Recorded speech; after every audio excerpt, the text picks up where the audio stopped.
Wabarakatuh.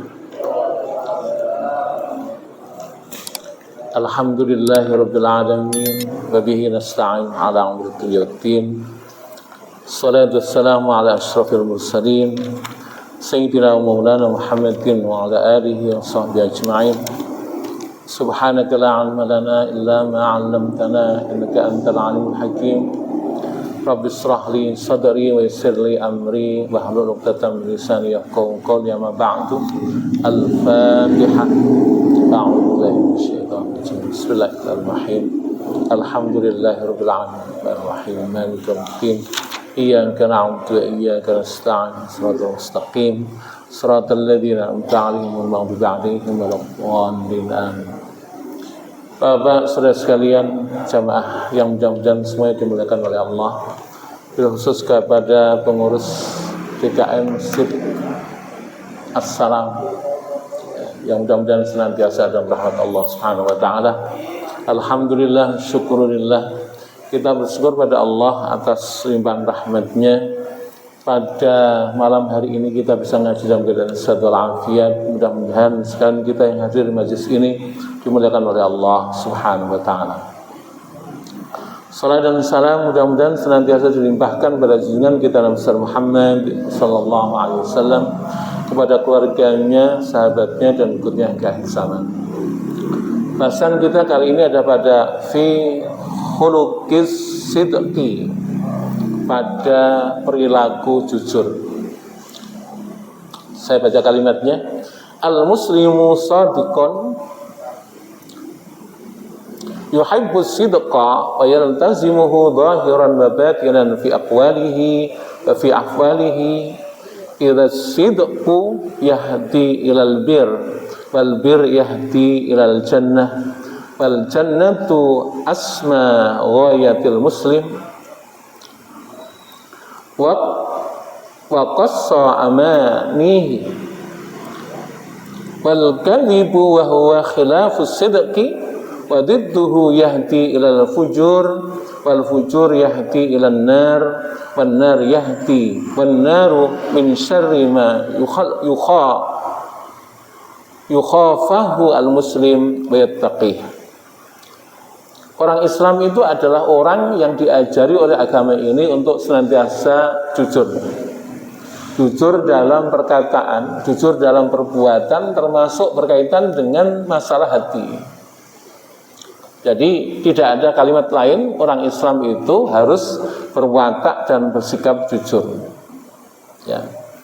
Maka kemudian jujur itu akan mengarahkan orang kepada kebenaran.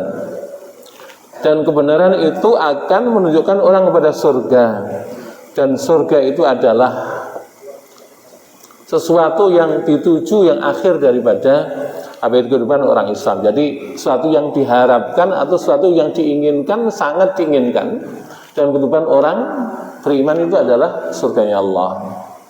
Nah, cuma problemnya di dalam masalah surga itu sebagai sebuah keinginan, maka ini perlu dibahas panjang lebar. Nah, jadi jujur itu sesuatu yang luar biasa, terutama berkaitan dengan masalah perilaku, perkataan, bahkan hati. Dari tiga hal ini yang paling sulit yang mana kira-kira? Perilaku, perkataan, perbuatan atau hati? Hati. Ya, jadi yang susah ini. Cuma nggak ada kalimat lain. Orang Islam itu ya harus jujur dalam segala perbuatannya, perkataan. Artinya kita tidak boleh dusta. Dusta itu bisa mengarah kepada apa itu perkataan, bisa mengarah kepada perbuatan. Jadi kalau dusta berkaitan dengan perkataan, kita sebenarnya paham ya. A diomong B, itu dusta perkataan. Kalau perbuatan sebenarnya nggak senang dia, tapi ditampilkan seakan-akan dia senang, itu perbuatan. Ada nggak seperti ini? Jadi sebenarnya dia itu nggak senang, tapi kemudian dia berpenampilan seakan-akan dia senang, itu ya termasuk dusta. Makanya saya pernah mengkritik sekolah kepribadian itu sekolah munafik. Kenapa? Lain kan. Jadi sekolah kepribadian yang paling banyak diikuti oleh orang itu sekolah kemunafikan. Coba kalau acting kan begitu. Sebenarnya nggak senang, tapi harus senang-senangin. nggak sedih tapi kemudian sedih kayak gitu tuh ya. Ya itu tadi sekolah kemunafikan itu kayak gitu. Nanti lahirnya ada pencitraan, pura-pura, ngibul dan sebagainya. Makanya itu berkaitan dengan perbuatan kayak gitu. Nah hati paling banyak. Hati paling banyak. Lah nggak ada kalimat lain dalam Islam orang diperintahkan untuk jujur dalam segala hal. Jujur itu ya pengertiannya bisa apa adanya. Jujur itu artinya juga kemudian punya berarti tidak bohong. Jadi jujur itu bisa apa adanya atau polos. Jujur ini juga bisa berarti kemudian apa itu tidak bohong. Nah ini kesemuanya mengarahkan kepada yang namanya jujur. Orang Islam seperti itu. Cuma kadang-kadang kalau orang polos itu kadang-kadang kan dikatakan orang polos banget ya. Apa adanya banget ya. Dan kadang-kadang ini kemudian banyak ditentang. Orang kok terlalu jujur. Terlalu kok jujur. Jujur kok terlalu. Tapi kayak gitu loh bahasanya orang. Nah, padahal sebenarnya orang yang harus jujur. Nah, dari ketika orang memang jujur dan kemudian tampak kejujurannya itu sesuatu yang nggak baik, dan tinggal ngolah lagi. Bagaimana kejujurannya itu ada pada hal-hal yang baik saja dan kemudian tidak mengarah kepada menipu atau pura-pura yang bahasa sekarang disebut dengan pencitraan. Ini ya. Ini problem kemasyarakatan atau problem sosial yang berlaku pada umat akhir zaman seperti itu. Islam tidak ada kalimat lain. Karena apa? Tadi urusannya ketika kejujuran itu ada yang mengarahkan kepada kebaikan itu jujur. Jadi kalau kemudian saya mengatakan tahu, saya harus tahu beneran. Kalau kemudian saya mengatakan iya, harus iya beneran. Kalau tidak ya tidak beneran. Tapi kadang-kadang kan enggak, orang terpaksa mengatakan iya walaupun tidak. Jujur enggak ya? Enggak jujur. Orang mengatakan tidak, baru sebenarnya iya. Terpaksa mengatakan tidak. Sebaliknya juga gitu. Orang terpaksa mengatakan iya, baru kemudian faktanya adalah tidak.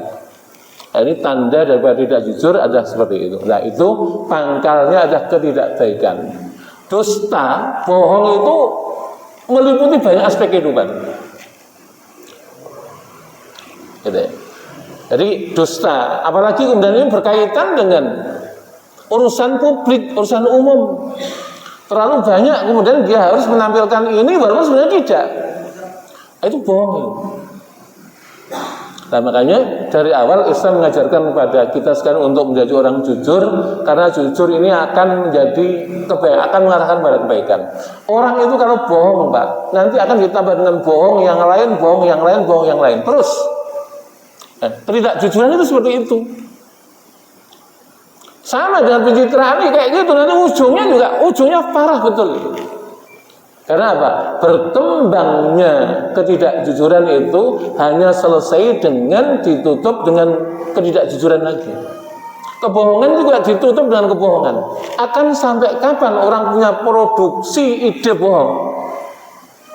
Makanya ujung-ujungnya pasti tahu. Nah, makanya bagi kita sekalian untuk menepis itu semuanya, untuk menyingkirkan itu semuanya, maka sifat watak kebohongan itu harus kemudian dihentikan untuk kemudian dihilangkan sama sekali.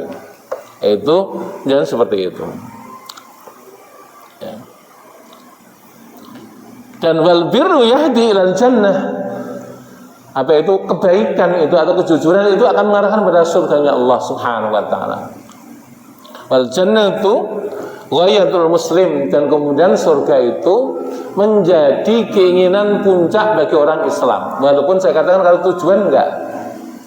Tujuan itu begini.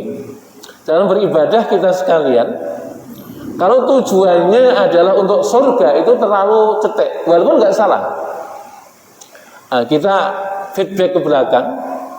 Jadi orang ibadah itu kan macam-macam. Ditanya, orang ibadah untuk apa? Sampai ibadah itu berapa? Nanti supaya masuk surga dan nggak masuk neraka. Bagus nggak kayak gini? Bagus. Jadi ketika kita beribadah, pengen masuk karena pengen masuk surga dan kemudian supaya nggak masuk neraka, ya bagus. Cuma bagusnya ini adalah bagus tingkat bawah. Bagus paling bawah. Kenapa seperti itu? Kalau katakan kita ibadah dengan benar, kira-kira walaupun nggak minta masuk surga nggak nanti? kita ibadah yang bagus, yang benar gitu. Kira-kira, walaupun kita nggak minta, nggak nuju surga, kira-kira masuk surga nggak? Masuk. Makanya sesuatu yang pasti nggak usah dipikir.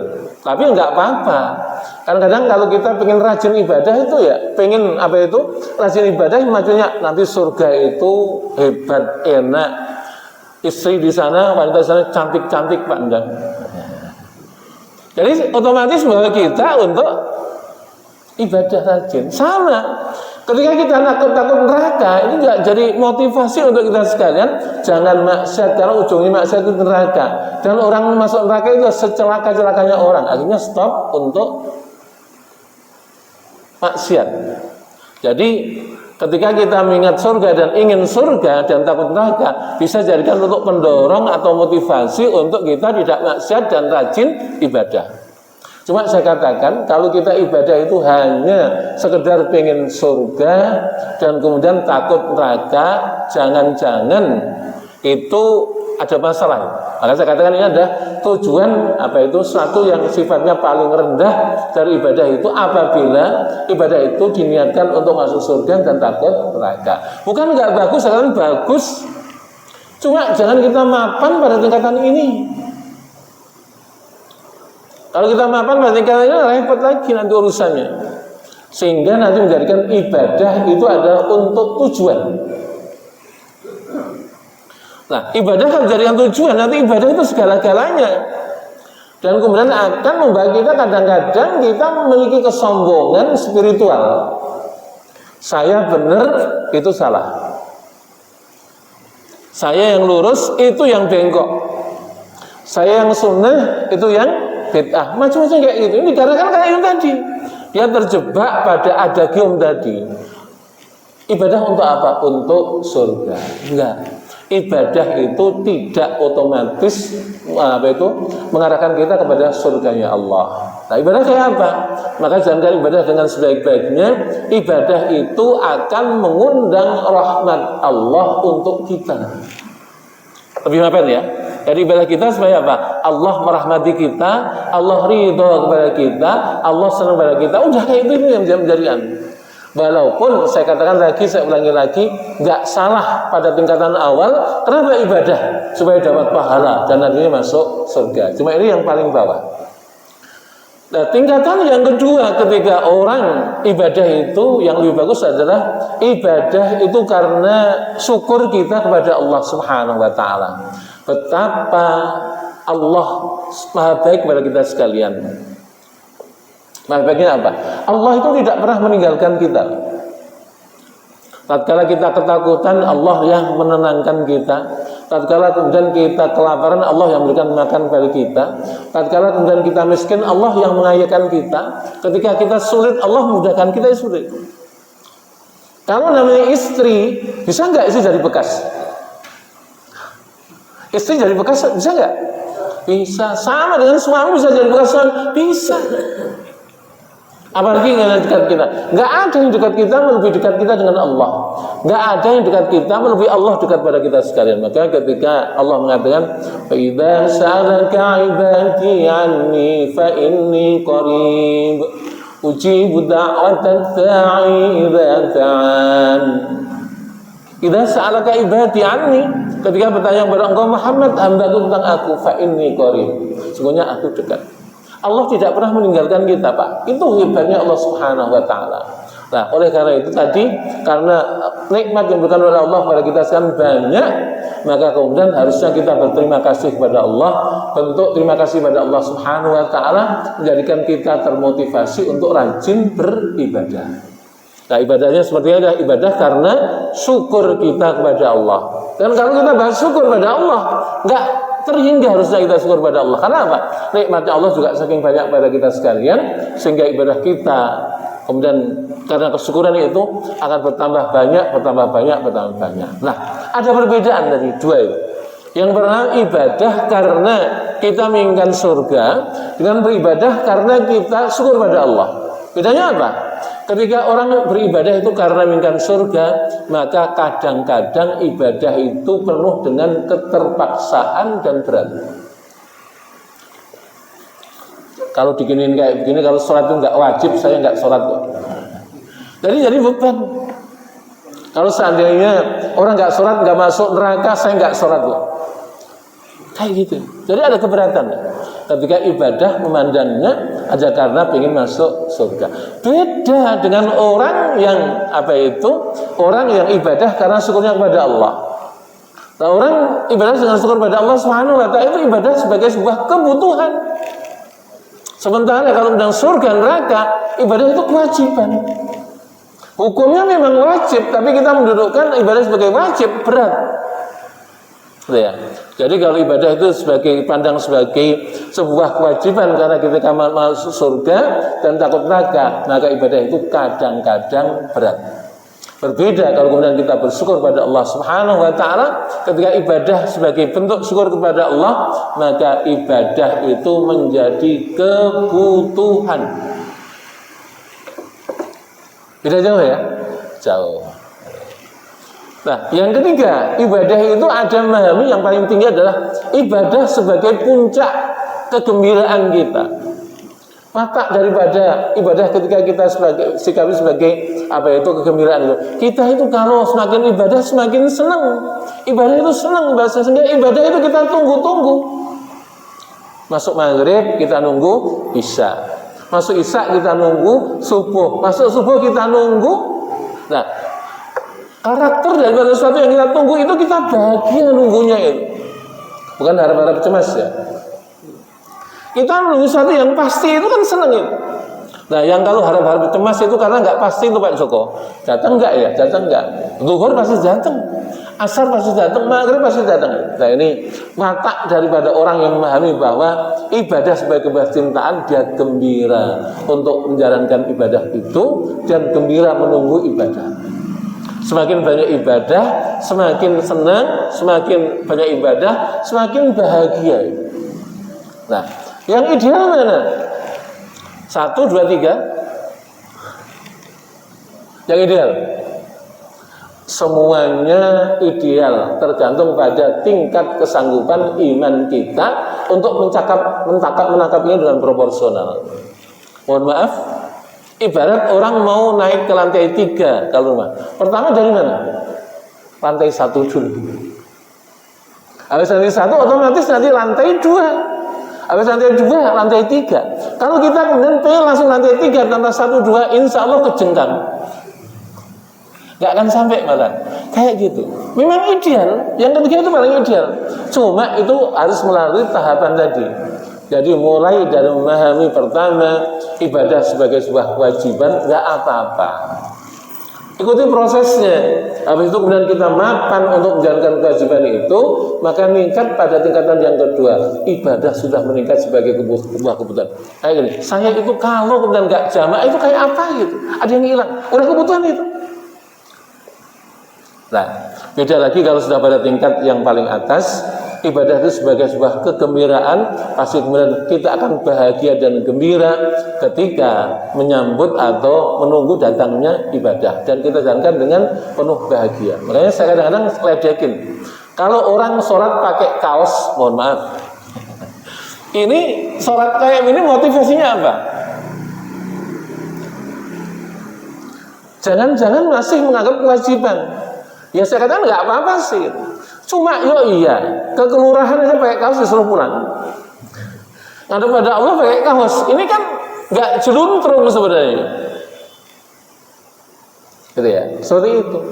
Jadi kalau orang ibadah pakai kaos, ya itu masih pertanyaan nih. Ini dohirnya. Kita menangkap fenomena. Fenomena itu kalau dalam bahasa psikologi itu fenomenon, filsafat ya. Jadi mengambil sesuatu dari yang tersurat, kayak gitu. Jadi makanya kalau kemudian orang sholat itu pakai kaos, insya Allah masih pada tingkat memahami bahwa sholat itu adalah wajib yang harus dilakukan. Kalau tidak dilakukan, dosa masuk neraka. Nah, makanya kalau kemudian sudah kayak begini, pakai baju koko, pakai peci, apalagi pakai sorban, insya Allah sudah pada tingkat kebutuhan. Jadi saya itu kalau kemudian sholat itu hanya pakai kaos, kok kayaknya nggak sopan ya. Maka saya butuh pakai pakaian yang bagus. Karena apa? Menghadap pada zat yang mulia. Nah, sehingga ini gambarannya kayak gitu. Kalau seperti itu, ya insya Allah sudah pada tingkat kebutuhan. Cuma masalahnya sudah pada tingkat kebutuhan atau kewajiban? balik lagi, gitu ya. Nah, kalau orang sudah menunggu sholat itu mandi dulu, wudu yang bagus, pakai wangi-wangian. Nah, insya Allah karena kecintaan untuk itu, maka udah. Tapi ini fenomena ya, sesuatu yang kita tangkap dari sesuatu yang tersurat. Seperti itu, jadi sesuatu yang berbeda. Nah, balik lagi kepada jadi masalah surga itu jadi tujuan dalam tanda kutip ya tujuan. Karena begini, gambaran umumnya begini. Nah, kalau tidak untuk masuk surga, kenapa kita ibadah? Kalau tidak untuk masuk surga, ngapain kita capek-capek ibadah? Nah, ini adalah pembenaran sebenarnya. Karena benar begini, nanti kalau dibalik kalimatnya begini. Kalau seandainya Allah tidak menciptakan surga, kalau seandainya Allah tidak menciptakan neraka, kira-kira orang yang tadi pikirannya ibadah karena surga dan takut neraka itu kira-kira masih ibadah ya? Ya enggak lah, wong surganya enggak ada, ngapain ibadah enggak masuk surga, kan seperti itu. Nah, ini untuk menjelaskan kepada kita sekalian bahwa seperti itu ya saya katakan terendah ya. Jadi kalau orang pada tingkat yang kewajiban tadi, motivasinya surga, supaya masuk surga dan neraka. Saya yakin kalau orang ini karena Allah nggak menciptakan surga dan tidak ada neraka, maka insya Allah orang yang nggak beribadah. Itu ya. Maka saya katakan dalam tataran syariat memang orang semuanya pengen surga, ya wajar. Pak Junadam pengen surga nggak? Wajar, itu nggak apa-apa. Cuma masalahnya sesuatu yang sifatnya otomatis itu nggak usah kita pikir ya jadi. Nah, kadang-kadang orang mikir surga, kadang-kadang keperunyuk. Keperunyuk itu apa? Keperunyuk itu malah salah. Nih, sekarang saya kasih sampaikan. Saya pernah baca hadis. Ada pada masa Bani Israel, pada masa Nabi Musa alaihissalam, orang itu ahli ibadah. Bahkan dia sujud pada Allah itu sampai mukanya itu rata karena saking lamanya sujud. Nah, orang ini motivasinya ketika ibadah itu karena tujuannya pengen masuk surga dan kemudian hanya pengen masuk surga dan supaya tidak masuk neraka. Nah, inilah yang kemudian menjajah dia. Karena urusannya itu nanti masuk surga. Sampai pada tingkatan tertentu, maka dia menganggap bahwa surganya dia itu nanti yang kayak apa ya? VVIP atau VIP saja atau kemudian yang minimalis. Kayak gitu. Jadi pikirannya kayak itu, nanti saya masuk surganya seperti apa ya? Yang VVIP kali. Tapi jangan-jangan cuma kelas bisnis. Jangan-jangan minimalis. Kayak gitu. Akhirnya dijajah terus oleh pikiran seperti ini, dia menjadi nggak tenang. Akhirnya kemudian dia datang kepada Nabi Musa alaihissalam. Nah, ketika itu Nabi Musa alaihissalam, ini sudah pernah saya singgung berkaitan dengan bahasan ikhlas. Ya, jadi sampai Nabi Musa alaihissalam, Musa mau kemana? Saya akan munajat kepada Allah di Bukit Tur Sina. Ya, kebetulan Musa, nanti kalau sampai kepada Allah tanyakan ya. Saya itu punya pertanyaan. Sampaikan kepada Allah. Nanti kalau saya mati itu surga saya kelasnya seperti apa? Ya, nanti akan ditanyakan kepada Allah. Betul. Ketika Nabi Musa alaihissalam sudah munajat kepada Allah, sudah selesai munajat, maka dia, ya Allah, ada titipan pertanyaan. Walaupun Allah sudah tahu, cuma ini kan dia mengatakan kepada Nabi Musa. Nabi Musa, tolong sampaikan tanyakan pada Allah. Nanti kalau saya masuk surga, surga saya itu adalah apa itu? Surga seperti apa? Betul, tanyakan seperti itu.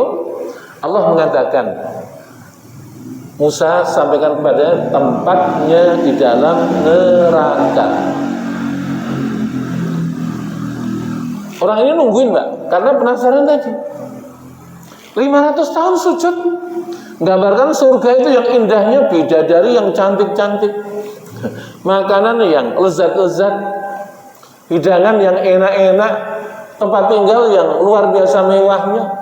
Gambarnya sama ini seperti itu. Jadi ibadah ini Allahu Akbar, wah bidadari pasti cantik. Kayak gitu, pikirannya kayak gitu. Makanan surga itu nikmat-nikmat. Ya Allah, kalinya saja itu dari susu, dari madu, dari arak. Jadi nggak usah kemudian kita capek-capek belanja ke untuk beli arak, nanti di surga minum arak dan nggak haram lagi. Pikirannya kayak gitu aja, karena itu surga itu. Ternyata betul kata Allah, sampaikan Musa tempatnya dia di dalam neraka. Dia nungguin Nabi Musa lama. Ketika itu kemudian Nabi Musa ketemu. Musa udah ketemu dengan Allah. Udah. Apa jawaban Allah atas pertanyaanku? Surga seperti apa nanti tempatku? Nabi Musa sebenarnya nggak tega Pak ngomong itu. Tapi karena dia katakan Allah mengatakan tempatmu di dalam neraka. Pingsan Pak orang ini. Yang digambarkan ibadah 500 tahun itu ya surga VVIP. Tapi ternyata jawaban Allah tempatmu dalam neraka. Nah, seperti itu pingsan, ditungguin Nabi Musa. Nabi Musa nggak tega, tungguin aja. Lama sekali dia kemudian siuman. Ketika siuman makanya bengkak. Nah, kita sudah bengkak, maka kemudian dia bangun, ya, kemudian menyampaikan Musa, sepertinya saya ibadah itu salah. Karena apa? Bakatnya ini memang ibadah, bakatnya ibadah. Cuma karena salah tadi urusannya. Kayaknya saya ini salah Musa. Ya udah kalau begitu begini aja Musa, saya ikhlas kepada Allah. Kalau kemudian saya menjadi ahli neraka, enggak apa-apa, ikhlas saya. Jadi muncul kalimat ikhlas di sini, Pak. Saya ikhlas Musa, kalau kemudian saya masuk neraka dan enggak masuk, ikhlas saya. Sampaikan kepada Allah ya, saya ikhlas untuk masuk neraka. Cuma Musa, kalau seandainya boleh, mintakan pada Allah agar badanku dibesarkan sebesar neraka itu sendiri, agar tidak ada orang lain masuk neraka selain aku. Jadi dia sudah bersedia untuk menjadi tumbal, supaya kemudian dia aja masuk neraka. Neraka nggak boleh dimasukin orang lain, seperti itu. Nanti sampaikan pada Allah seperti itu ya Musa. Maka kemudian Nabi Musa ketika sudah munajat pada Allah Subhanahu Wa Taala, dia mengatakan, ya Allah, Allah tahu ya. Hambamu yang kamu vonis masuk neraka dan gak masuk surga itu, dia mengatakan padaku seperti ini sebenarnya. Apa kata Allah? Musa, sampaikan kepada hambaku itu bahwa tempatnya di dalam surga. Kenapa? Ikhlas tadi. Maka saya katakan bahwa apa itu, kalau orang tujuannya surga dan takut neraka itu ya harus cepat-cepat naik ke atas. Sehingga kemudian di dalam hatinya dan pikirannya enggak surga. Kira-kira bisa khusyuk kepada Allah enggak kalau orang sholat surga. Itu yang menjadi masalah. Makanya bagi kita sekian itu jadi awalan saja, motivasi saja bahwa kita menginginkan surga yang memang nikmatnya seperti itu. Cuma jangan kita mapan pada tingkat itu. Tingkatkanlah pada tingkatan di mana kita harus naik tingkat ibadah kita, bukan hanya karena itu. Walaupun ingin ya wajar. Coba bukan kita tuju. Nah, sehingga ibadah bagi kita sekalian itu adalah batu loncatan atau media yang kita gunakan untuk supaya kemudian kita dapat ridha Allah Subhanahu Wa Taala, dan dengan ridha Allah itulah orang masuk surganya Allah Subhanahu Wa Taala. Karena ibadah itu tadi, kedudukannya ibadah itu bukan sebagai tujuan tapi sarana. Nah, pada tingkat yang lebih mapan, maka ibadah sebagai bersyukur pada Allah Subhanahu Wa Taala. Cuma ini pada penyikapan yang tepat untuk kita sekalian. Nah, sehingga ibadah itu bukan sebuah keberatan lagi, bukan sebuah beban lagi, tapi sudah menjadi kebutuhan. Tentu berbeda. Orang kalau kemudian ibadah sebagai sebuah kebutuhan itu beda dengan kewajiban. Insya Allah kalau kemudian kita sudah pada tingkat ini, insya Allah kalau datang ke masjid, insya Allah sebelum adzan juga sudah datang. Kenapa? Itu tadi kita butuh untuk bersyukur pada Allah. Kita butuh ibadah pada Allah Subhanahu. Sehingga pertanyaannya untuk kita sekarang, kalau kita datang ke masjid itu sudah qomat, kira-kira masuk pada mana?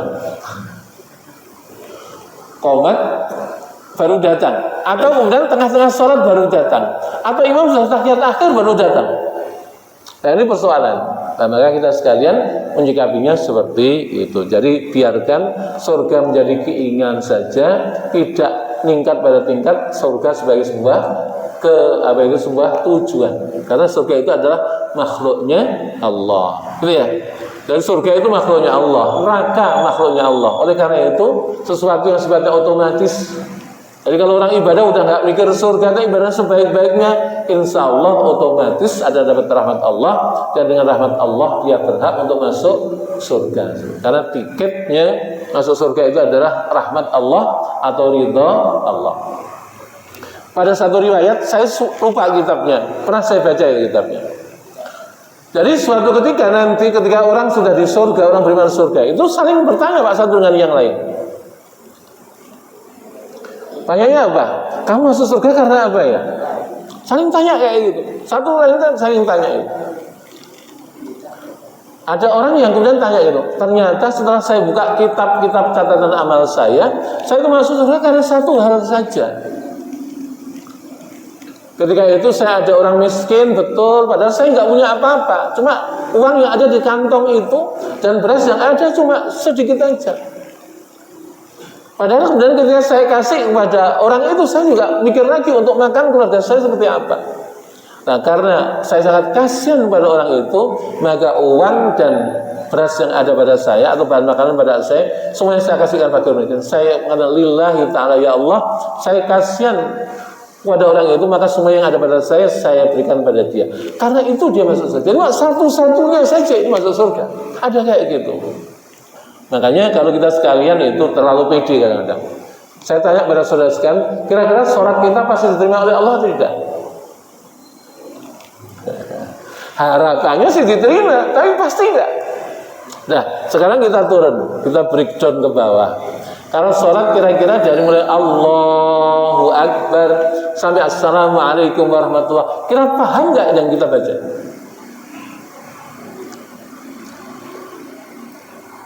Paham enggak?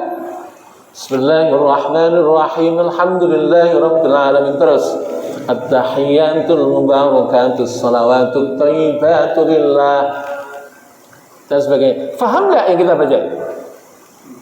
Nah, enggak usah dijawab.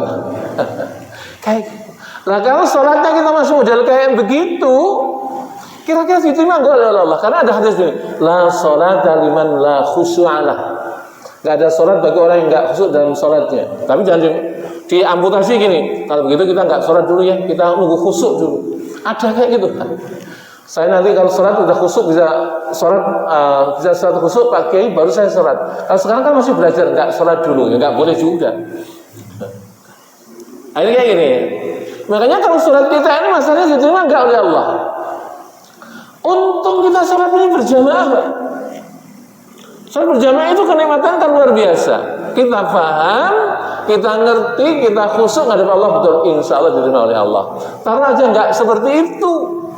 Karena kita belum paham semuanya. Imam kita paham, maka kita kebawa oleh imam. Jadi diterima oleh Allah. Taruh saja imamnya juga kurang paham, tapi ada jamaah yang paham. Insya Allah kemudian kita menjadi terima gara-gara ada satu saja jamaah yang paham. Taruh aja imamnya juga nggak paham, jamaahnya juga nggak ada yang paham, kita akan diterima oleh Allah gara-gara berjamaah. Untungnya itu saja, gitu ya. Jadi maka jangan tinggalkan jamaah itu karena itu urusannya. Jadi kalau kita sholatnya berjamaah, insya Allah dijamin oleh Allah diterima, karena itu tadi urusannya. Maka kalau kemudian imam-imam kita atau yang mimpin sholat itu, kenapa selesai sholat kemudian kita diajarkan astaghfirullahaladzim? Tapi sholat kok kemudian istighfar minta ampun kepada Allah? Itu dimungkinkan begini Pak. Dimungkinkan kita sholat tadi, kita lisan kita mengatakan kalimat-kalimat thayyibah, tapi hati kita ngambrak kemana-mana. Itu ya. Jadi lisan kita baca kalimat-kalimat yang kita baca sholat, tapi hati kita ngambrak kemana-mana. Nggak usah ngadep presiden lah, ngadep lurah, ngomong sama lurah, tapi mata kita jelalatan. Kira-kira sopan nggak? Itu masalahnya. Ya, makanya ulama itu ngajarin kita Pak, ngajarin kita dengan sebaik-baiknya. Untuk kemudian kita sholat itu karena belum ada jaminan saya diterima oleh Allah, maka kita semua diajarkan istighfar. Ya Allah, ampunilah kami ya Allah. Sholat tadi pikiran saya ngambrak ya Allah. Mana tagihan sudah jatuh tempo ya Allah. Pikiran ngambrak mana-mana. Dan dari situ kemudian ditutup dengan astaghfirullahaladzim. Jadi penting itu. Nah seperti itulah. Makanya kayak begini kadang-kadang masih pengen surga, ini kita pantas nggak? Sholat masih ngambrak kayak gini, masih pengen surga, itu pantas nggak? Kalimatnya pantas. Ya, karena rahmat Allah itu terlalu luas. Saya ini juga gitu Pak. Saya mondok, saya sekolah, saya kuliah semuanya ini bukan supaya pengen dipanggil kiai atau ustadz, bukan. Enggak. Karena risikonya berat, Pak. Risikonya berat betul. Walaupun konsekuensinya dipanggil ustadz, panggil kiai itu, tapi dari awal saya nggak pengen Pak. Kenapa? Saya pengen dengan saya punya ilmu, saya mondok, saya pesantren, saya kuliah, gitu. Supaya saya tahu kebesaran Allah dan tahu rahmat Allah itu saja. Karena berat itu tadi Pak, perkara yang sangat berat Bang. Nah oleh karena itu bagi kita sekalian seperti itu. Nah makanya kalau kemudian mengharapkan surga itu kadang-kadang ya malu-malu juga sih. Walaupun pengen. Karena indahnya surga itu kan sesuatu yang sangat mempesona ya. Mempesona betul. Kalau nggak pengen surga ya keblinger lah. Cuma kalau kemudian kita sudah mencanggarkan saya pasti masuk surga. Nah ini menjadi problem bahwa kemudian memang ada janji untuk orang-orang yang husnul khotimah, artinya menghabisi kehidupannya dengan membaca la ilaha illallah itu masuk surga. Ada janji dari Allah seperti itu. Nah maka bagi kita sekalian supaya kita nggak salah itu tadi, Allah biar janji itu urusan Allah Subhanahu Wa Taala, tapi urusan kita adalah bagaimana kita meningkatkan kualitas ibadah kita dengan sebaik-baiknya. Mudah-mudahan match, nyambung. Kita sudah berusaha betul ibadah pada Allah Subhanahu Wa Taala, walaupun juga kadang-kadang tidak optimal, tapi paling nggak kita usahakan terus kan. Dan pada sisi yang lain, ini wilayahnya Allah ya. Kemudian Allah takdirkan kita masuk surganya Allah, dan dengan rahmat Allah kita masukkan surganya Allah, itu menjadi ketemu seperti itu. Maka bagi kita sekalian, mohon maaf, banyak kadang-kadang ada lah ya, orang ada yang nyalain orang lain gara-gara berbeda. Saya katakan jangan diikuti lah. Karena apa? Tadi bicara kalau rahmat Allah Subhanahu Wa Taala itu di luar kemampuan manusia untuk mencerna gitu ya. Jadi kadang-kadang ibadah salah saja kemudian orang masuk surga kalau Allah berkehendak. Orang nggak pernah ibadah saja kalau Allah berkehendak masuk surga orang itu. Kalau Allah berkehendak. Sama dengan kalau orang maksiat terus gitu ya. Kalau Allah berkehendak masuk surga. Saya membaca kitabnya Imam Abu Hasan As-Sazili, seorang ulama besar. Beliau kakek gurunya Imam Ibnu Athaillah Sakandari yang menulis kitab Al-Hikam. Nah, dia mengatakan bahwa meriwayatkan satu riwayat ini. Jadi di akhirat sana ada dua orang yang dimasukkan surga oleh Allah Subhanahu Wa Taala. Yang satunya itu nggak pernah ibadah, mungkin saya pernah nukil ya. Yang satunya maksiat terus. Jadi satunya itu nggak pernah ibadah, seumur-umur nggak pernah ibadah, yang satunya maksiat terus. Allah perintahkan pada malaikat Jibril panggil dua orang itu, panggil datang itu. Allah tanyai, fulan, kenapa engkau masuk neraka? Maka dia mengatakan, ya Allah, saya masuk neraka ini karena saya maksiat terus seumur-umur. Kata Allah, ya udah kamu balik ke neraka. Balik neraka itu kledreng, malas-malasin. Allah tanya, kenapa kamu malas-malasin masuk neraka? Ya Allah, saya pikir karena engkau maha rahman, maha rahim, engkau akan masukkan saya ke surga. Ternyata suruh balik ke neraka. Allah katakan apa? Udah kamu masuk surga. Nah satunya orang ini nggak pernah menjalankan taat. Jadi yang satunya maksiat terus, yang satunya nggak pernah ibadah sama sekali seumur-umur. Tanya oleh Allah, fulan, kenapa kamu masuk neraka? Ya Allah, saya nggak pernah ibadah pada engkau ya Allah, seumur-umur nggak pernah ibadah. Allah katakan, kalau itu udah kamu balik ke neraka. Lari Pak, lari orang itu. Loh, kenapa kamu lari? Ya Allah, untuk kali ini saya manfaat pada engkau, walaupun kemarin saya enggak. Allah katakan, udah kamu masuk surga. Kayak gitu. Nah ini pada bab tentang rahmat Allah. Oleh karena itu yang harus kita kembangkan dari diri kita adalah betapa rahmat Allah itu luas, dan seluruh aktivitas kebaikan kita sekalian untuk nyari rahmat Allah. Bisa nggak? Jadi harus kita geser paradigma kita dari yang menuju pada surga, kita menuju pada bagaimana kita mendapatkan rahmat Allah. Ujungnya kita dapat ridho Allah, seperti itu. Ini ya. Dan ini menjadi sesuatu yang penting, Pak. Sehingga kemudian kita tidak terjebak kepada suka nyalain orang, suka ngeliru-ngeliruin orang. Kenapa? Apa kita masih benar? Mungkin lahir kita benar, hati kita belum tentu benar. Saya pakai sorban ini, Pak, kalau nggak melihat hadis tentang Rasulullah pakai sorban, saya nggak mau pakai sorban. Untuk apa? Makanya kalau pakai sorban ini saya biar dianggap kiai, dosa saya. Kadang-kadang jamaah itu Pak, suka ngeritik. Pak, kiai-kiai yang lain itu kemana-mana pakai sorban, pakai jubah. Bapak kok pakai baju koko paling banter kayaknya, paling kemudian pakai sorban ini. Saya bilang, ya itulah saya. Saya gitu sih. Jadi kalau pakai minyak wangi supaya ustadz identik dengan minyak wangi, saya enggak. Kayak gitu. Karena apa? Kebaikan saya tidak untuk nyari surga, tidak untuk takut neraka, hanya mencari ridho Allah. Mudah-mudahan Allah ridho kepada saya. Sholat saya juga kayak itu, tidak mencari surga, urusan Allah. Surga itu kan wilayah Allah, bukan wilayah kita. Kita kan cuma ingin dan ingin. Ya punya Allah kasih, ya syukur. Allah nggak kasih, salahnya Allah seperti apa? Nggak salah kan? Dan seperti itu memahami kita. Lah, maka saudara sekalian bahagia, laki-laki kemudian jujur itu menjadi hal penting karena mengarahkan kita kepada kebenaran tadi. Nah, kalau kemudian kita jujur kan tahu, aduh ya Allah, salah saya masih banyak. Ya Allah, dosa saya masih banyak. Jadi kita tidak pura-pura baik.